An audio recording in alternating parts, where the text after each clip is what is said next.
Medyo umalsa yung boses ng ating Pangulong Bongbong Marcos na pikon-piko na mga kababayan sa patutsada ng kampo ni Pacquiao kasi imbes na sumuko na lang para harapin yung kanyang kaso kung ano-anong mga dahilan, palusot para makaiwas mga kababayan sa kanyang pananagutan. Pati yung 10 million pesos na reward money, kini-question ng abogado. Bakit daw mga kababayan tumanggap ng reward money yung ating gobyerno galing sa mga pribado? Nagpapagal mga balita at matabagay sa mga Israeli. Opinyon pa at pagalanta sa katutuhan. What to see is what to get. Unisan. Individual bilang pabuya, bounty, patong sa ulo ni Pacquiao. Nagpa-presscon po yung abogado ni Pacquiao, pero ang nag-attend po sa presscon yung lahat man lang taga-SMNI.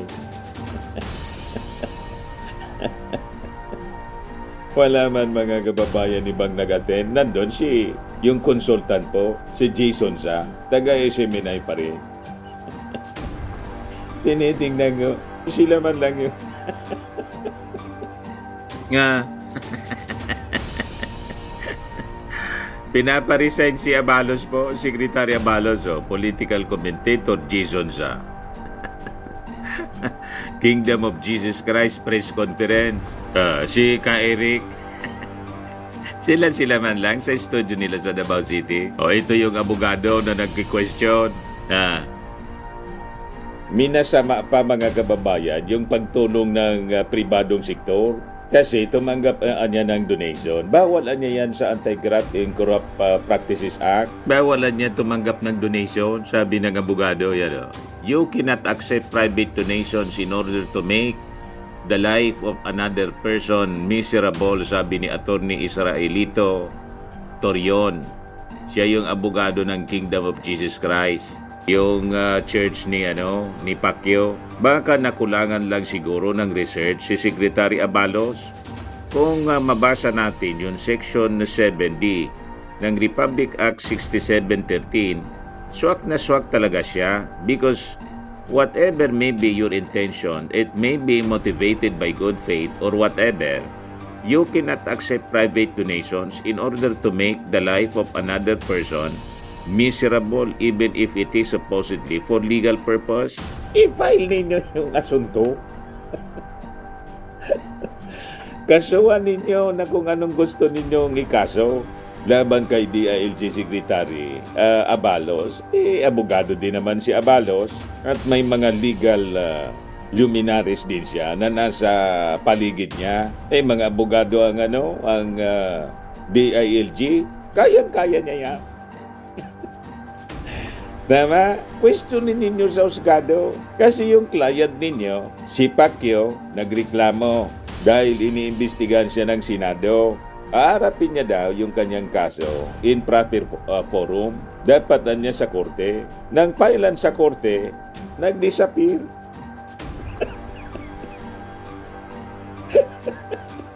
O diba? Ngayon, yung ating Pangulong Bongbong Marcos, mga kababayan, di man sana magre-react. Kaya lang, siyempre, lagi niyang karap yung media. Naitanong sa kanya doon sa okasyon ng impounding process ceremony sa Upper Wawa Dam. Nandun siya, mamaya, kahapon. Doon siya na interview ng media. Mamaya, ibigay ko sa inyo yung kwento kasi napakaganda yung project na to that will support the need for sufficient water supply para sa Metro Manila. Ngayon, sabi ng ating Pangulong Bongbong Marcos, bakit niya hindi pwede? Lagi na lang niya kaming kini-question. Sinundan lang namin ang batas, sabi ng ating Pangulong Bongbong. Medyo mataas yung boses ng ating Pangulo. Sinundan lang namin ang batas. Sundin din niya ang batas. Sundin din niya ang batas. PBBM Kibuloy's 10 million bounty. Why not? Bakit niya hindi? They want to help us bring a fugitive to justice. You know, he is a fugitive. He is hiding from the law. The President made these remarks in response to Kibuloy's camp questioning the government's decision to accept the offer of reward from private groups for the arrest of the fugitive religious leader. I question his motives. Let me question his motives. Bakit lagi guys sa inyo yung full story ng balitang yan? Click subscribe muna dito sa ating YouTube channel and hit the notification bell para lagi po kayong updated sa mga kaganapan dito sa ating bansa. Like and share na rin po ninyo ang ating video. At huwag na rin po ninyo na skip yung ating mga commercial ads para tuloy-tuloy lang ang pag-unlad ng Bagong Pilipinas. Sa mga nagana po ng malinis and spacious fitness gym, pumunta lang po kayo sa aming Colossal Fitness Gym. We also offer Grab Car Rental with our brand new 2023 model ng Toyota Innova. We also accept booking for those who are planning to travel via PAL, Cebu Pacific, and other airline companies, local and international, and bills payment for Meralco Bills, Aleco Bills, PLDT, etc. Ang Colossal Fitness Gym is located at 3rd floor Security Bank Building, Lanco Business Park, Legazpi City, Albay. For inquiries, look for Gilon Maravillas, contact number 0966-802-0949.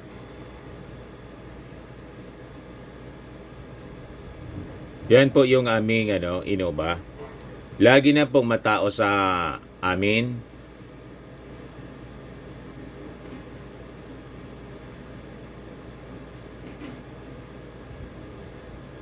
Yan po mga bagong clients namin.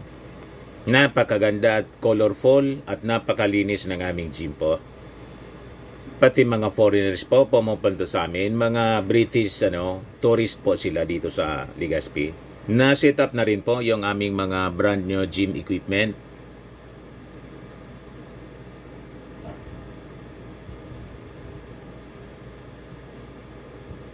May treadmill na rin po kami. Ito naman po yung bago naming product na binibenta online.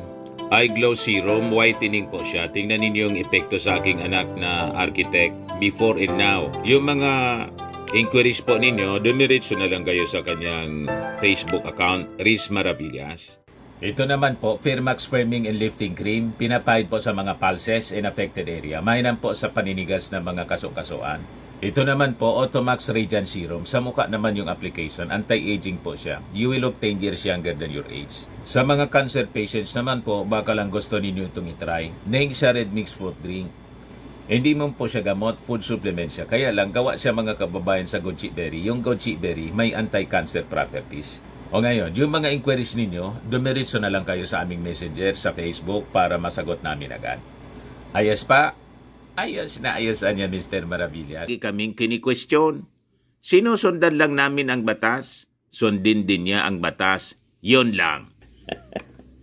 Sabi ng ating Pangulong Bongbong. Ito kasi yung press ko noon ni the other day ni Abalos, kung saan sabi niya mga kababayan, may mga pribadong individual na gustong tumulong. Yun nga, nag-raise ng 10 million pesos para sa ulo ni Pacquiao. Tapos tigo 1 million doon sa 5 kasama. So bali 15 million lahat. Sabi rito ni Abalos, kung talagang wala po kayong kasalanan, Pastor, mayroon tayong tinatawag na korte. Sumurinder na lang po tayo para matapos na po ito. Harapin po natin ang akusasyon. Kumuha kamukha ng ginagawa ng ibang ordinaryong tao. Dapat ganon ang mangyari. Pero sa nangyayaring ito, parang tinatapakan ang sistema ng pamalaan parang niyuyurakan magsiserve ka ng warrant parang ikaw pa ang masama, hindi ba? Basta simple lang, ang batas ay batas. Ang may kasalanan, mananagot. At yan ang gagawin namin, Pastor Kibuloy. And with that, biglang nagpa-preskon po yung kampo ni Pacquiao. Kini-question yung patong ng 10 million pesos na pabuya galing sa pribadong sektor. Violation daw ng Republic Act 67-13, sabi ng abogado, si Attorney Israelito Torion. I-file ninyo agad yung kaso. Problema ba yon? Gawin ninyo now na para magkaalaman, madesisyonan agad. Kung kailangang masuspindi si mapatunayan ninyo na mali, masuspindi si o matanggal pa si Abalos, di gawin ninyo. Di ba? O ito yung reaction mga kababayan ng ating Pangulo sa interview ng mainstream media. Pakinggan po natin mga kababayan yung sinasabi dito ng ating Pangulo. Mr. President, sir, the camp of Pastor Apollo Kibuloy question po yung motives ng mga private individuals na nag-offer po ng reward, 10 million reward for his arrest. Bakit daw po tumanggap ang government ng donation from the private sources? Bakit hindi? Bakit hindi government? Bakit na niya hindi? They want to help us bring a fugitive to justice. You know, he is a fugitive. He is hiding from the law. Now, if there are private citizens who want to assist the government in that effort to bring him to justice, I do not see what is any. So he can question their motives as much as they want, but magpakita siya. I question his motives.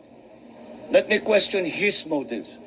Bakit lagi kaming kine-question? Sinusundan lang namin ang batas. Sundin din niya ang batas. Yun lang. Kita ninyo?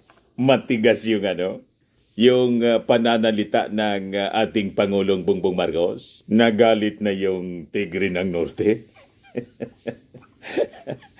Di ba? Lagi na lang anya kaming kini-question. Pati yung motibo. I question anya his motives. Let me question his motives. Bakit anya lagi kaming kini-question? Sinusundan lang namin ang batas. Sundin din niya anya yung batas. Yun lang. So palpal mga kababayan si Pacquiao. Lumabas ka na kasi, Pacquiao, kung saan ka man naroroon. Sabi mo, son of God ka. Bakit takot kang harapin ang batas ng tao? Di ba? Kung anong palusot ng kampo mo, o di mag-file kayo ng kaso laban sa gobyerno, laban kay Abalos. Tingnan natin kung uubra yung kaso ninyo. Di ba? Papriskon kayo ng papriskon. Ngayon, yung issue naman po, kung bakit nakita si Bimbi at Josh, yung mga anak ni Chris Aquino, nagpa-picture with First Lady Lisa Marcos. Pinost sa Instagram, nagkagulo yung mga haters. Yung mga DDS po, hindi makatulog. Talaga niyang ganun ang nangyari, Mr. Maravillas. Ganon. Hindi sila makatulog. Hindi makamove kung bakit yung Pure Dilawan. Anak ng Pure Dilawan, anak ni Chris Aquino, nakita, bumisita, may regalo pa.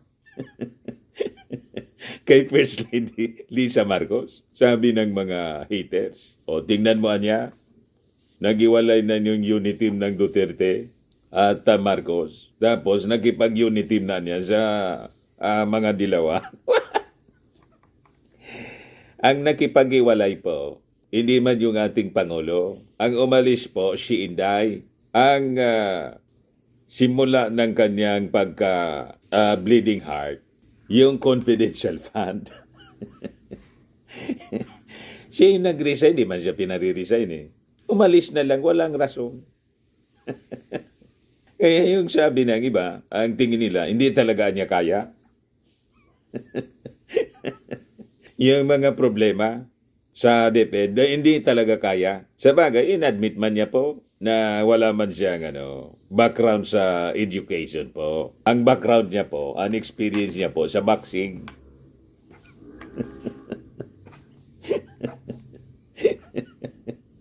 Di ba? Dapat sa kanya, chairman ng Philippine Sports Commission. Sa DepEd talaga, hindi kaya? Bagsak po? O ngayon, ito yung paliwanag ng ating Pangulong Bongbong Marcos. Anti pala si Anti. Kumbagaan niya sa politika, hindi kami magkasundo. Pero pakinggan na lang natin yung sinabi ng ating Pangulo. Yan Medyo nakarecover siya sa pagkapikon-pikon. Light question kasi. Last question, Kat Domingo. Morning, sir. Light topic from that heated question. Sir, a lot of people were Napangiti siya. surprised when Bimby and Joshua Aquino visited the Yes. First Lady yesterday. Can you tell us more about the nature of the visit and the relations between the Marcos and Aquino families post-EDSA? Well, maliwanag naman yung the last part of we are until the presidency of Noynoy, we were on other sides of the political aisle. The reason na pinuntahan nila si First Lady ay simple lamang. Nangailangan I think it was Chris Aquino who needed some assistance for something. What the reports did not say is that Lisa is their aunt. Kita Dahil mo? ang kanyang Auntie? ay napangasawa si Don Pepe na the eldest brother of Cory. So they are related. Kaya't hindi naman nakakapagtaka. Kilalang kilala niya yung mga pamangkin niya very well. So and so they came at nagbiyahe sila, bumalik, may dalang pasalubong. Yun lang naman, dinala nila yung pasalubong kay First Sir, Lady. follow up. Ano po yung assistance na hinihingi ni Chris Aquino from the Marcos administration? Wala nang. It's just, I think it was just to help them for their travel, for their travel arrangements. So tumulong si First Lady at yun lang na sabi lang magpapasalamat sila. And so I think it was a very fine gesture on the part of the Aquino family. I think it was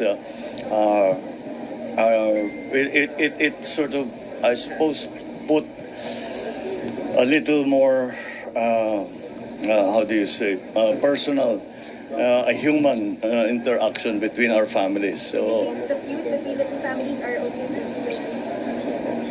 well, we have always been okay. We just don't agree politically. Thank you. Okay. Thank you, Mr. President. Okay man pala sila. Sabi ko nga mga kababayan sa previous video natin, kahit nang mamatay si Cory, bumisita ang mga Marcoses, pati kay Noynoy Aquino. Ganun eh. Iba yung politika mga kababayan sa kanila at hindi mapagtanim ng sama ng loob ang mga Marcoses despite ng mga ginawa sa kanila ng mga Aquino, ng mga Dilawan. Mas hindi pa makamove on po yung mga DDS. Diba? Di makamove on po dito.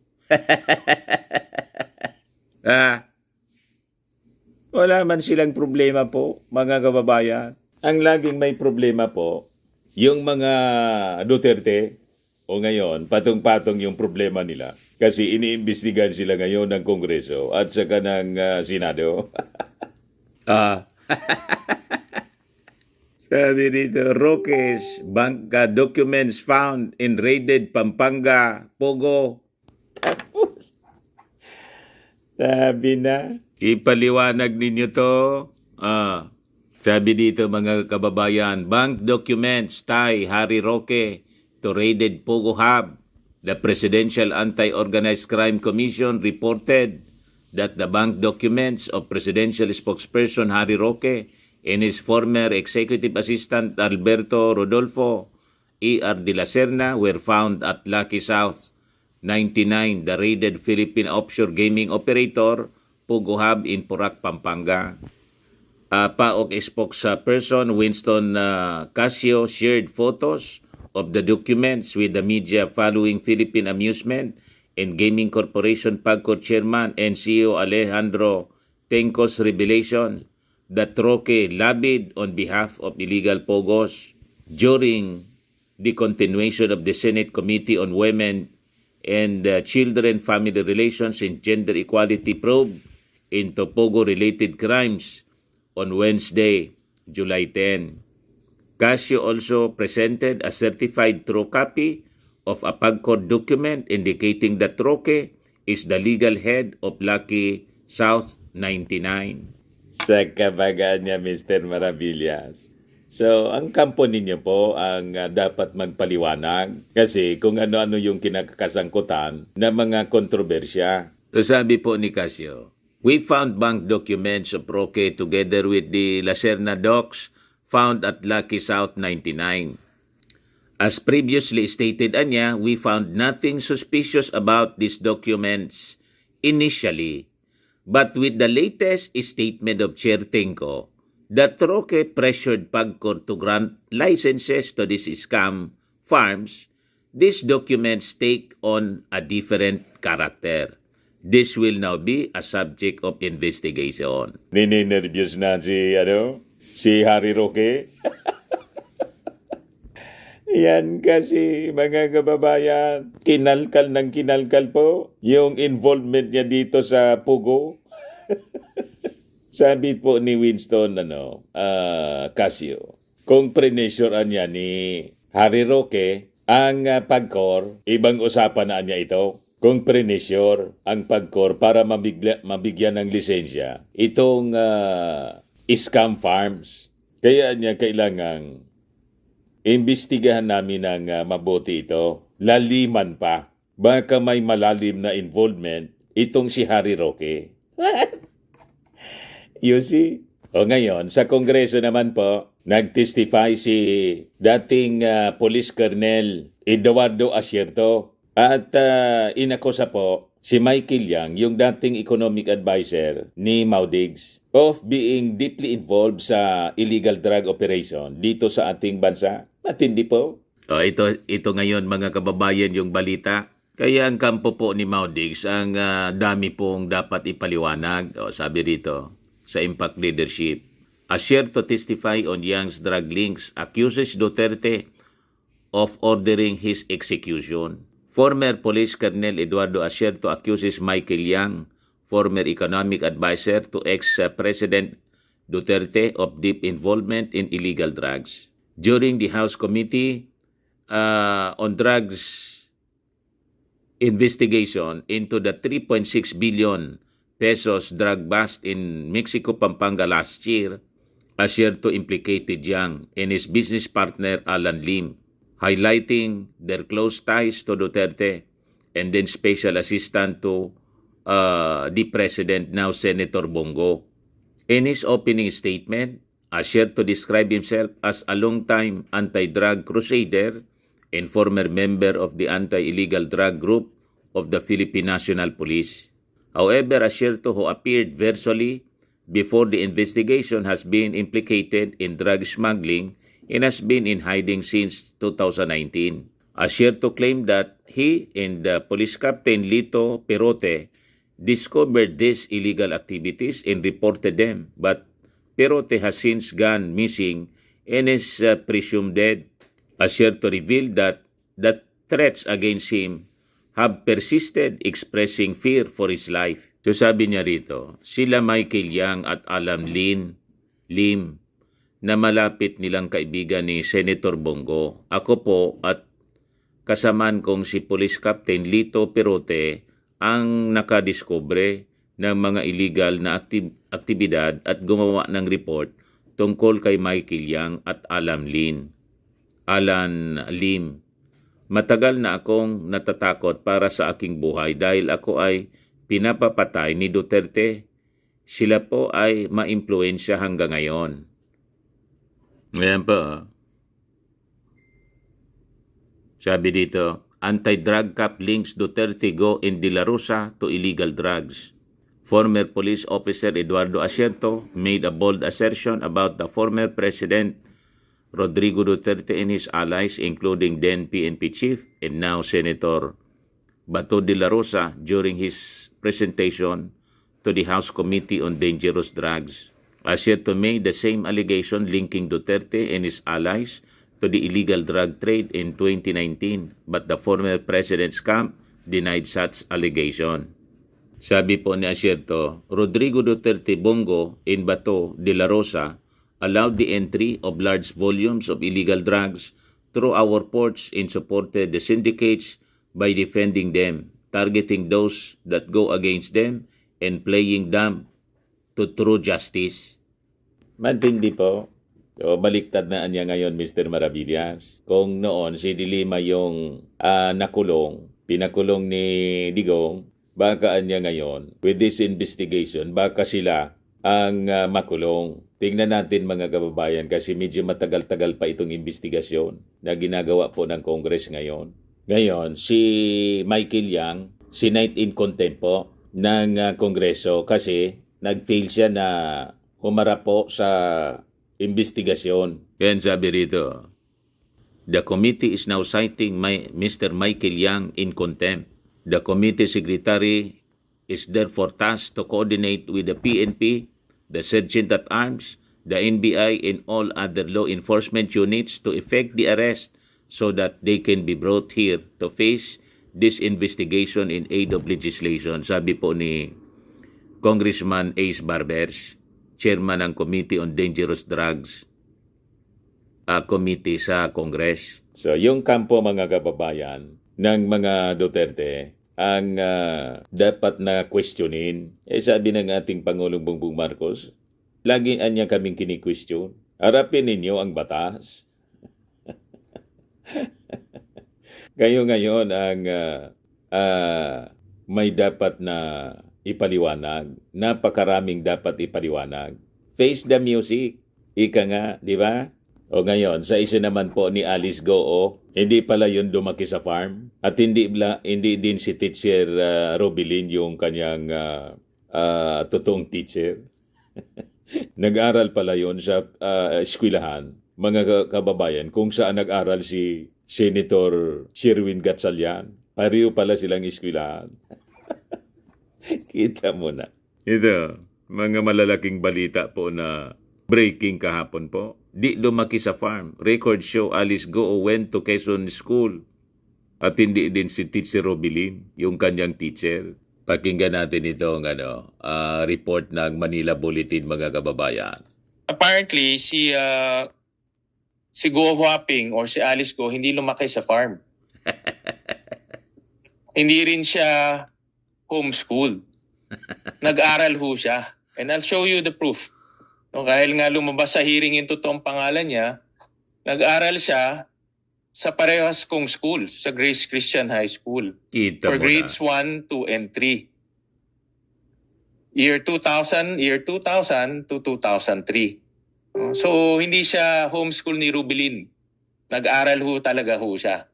No? And nung natatandaan ko, sa school ho namin walang farm ho doon. Puro building ho. No?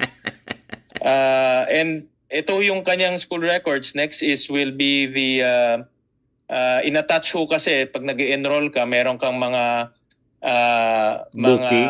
i-attach mo yung alien certificate of registration mo at lumalabas yung alien certificate of registration niya match doon sa alien certificate of registration na hawak ng Bureau of Immigration. And in that enrollment document, meron ding birth certificate galing sa China, no, in Chinese at tinranslate and tinranslate siya sa English. So nakasulat dito na father niya si Guo Jiangjong, alam na ho natin, at ang mother niya ay si Wen Yilin. No? So I just want to put this on record and show to the committee because as we go along, ang dami hong nagpo-provide ng information eh. Kasi nga lumalabas yung totoong identification niya. At gusto ho namin din magamit. Sayang naman itong mga pieces of evidence. Gusto ho namin magamit para lalong tumibay yung kaso na ifina-file po ng ating Solicitor General. Nakita niyo na po? Yan po ang mga banner stories ngayon. Laman ng mga balita. Napaka-iinit po. Napaka-titindi na mga rebidasyon at mga kwento. Ayan lang muna, mga kababayan. Ako po si Dante Maravillas. Bye-bye. God bless.